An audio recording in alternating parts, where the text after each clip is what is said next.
Let's talk about that with sports agent Nicole Lynn. She represents the #3 pick in the draft, by the way, Quinnen Williams, who is now a Jet. Congratulations. And also, she used to work for the NFLPA. So let me ask you, we're talking about these underclassmen. Quinnen was a redshirt junior. Things worked out great for him. Right. But for all these guys who don't get drafted, what happens to them?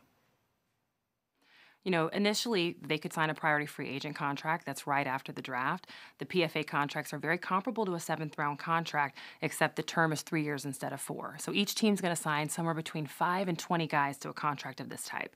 If they don't get a PFA contract, they could be invited to what we call rookie minicamp. Rookie minicamp is where each team's going to bring in about 20 guys on a tryout basis. So none of the guys have a contract, but their hope is to secure one by the end of the weekend.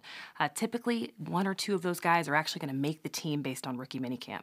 If they don't make it through rookie minicamp, there's the option of going to the CFL or a developmental league. You know, the only thing that a guy that doesn't get drafted and that was a junior that they can't do is return to their collegiate program to play football. They lose their eligibility. You know, one thing that a lot of people don't know is that the NCAA does have a rule that allows schools to pull the scholarship after a player goes through the draft. So they don't have to actually give them aid to pay for their school. It's very unlikely that they pull a scholarship, as schools are incentivized for their players to graduate. Each school has what we call an academic progress report, and they're going to get points based on how many of their players graduate. And so you're going to see a lot of guys go back to school. But yeah, it's a difficult time. Do you think that there should be some sort of rule allowing guys to test the waters like we see in the NBA and just try to figure out the landscape, and if not, come back with that scholarship intact?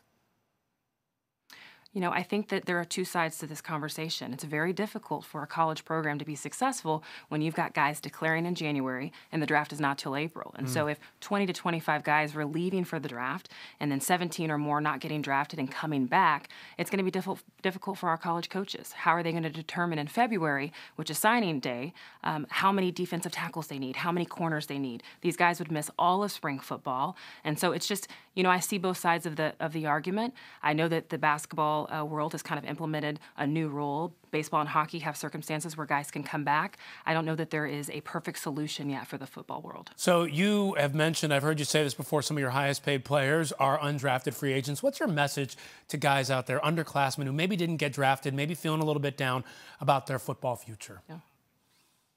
There's a lot of guys in the NFL that went undrafted. I mean, just some examples. Kurt Warner played over a decade as a quarterback and won a Super Bowl. Philip Lindsay, nominated for Offensive Rookie of the Year last year, Pro Bowler. Tony Jefferson at the Ravens, signed a $34 million contract. These guys are all undrafted.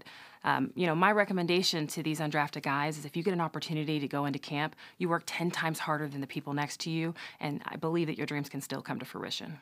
Nicole, hopefully that is the case. I'd like to see him go back and get that scholarship, certainly understand the circumstances, but there still is a bright future possibly to be had in the NFL. Nicole, thanks again.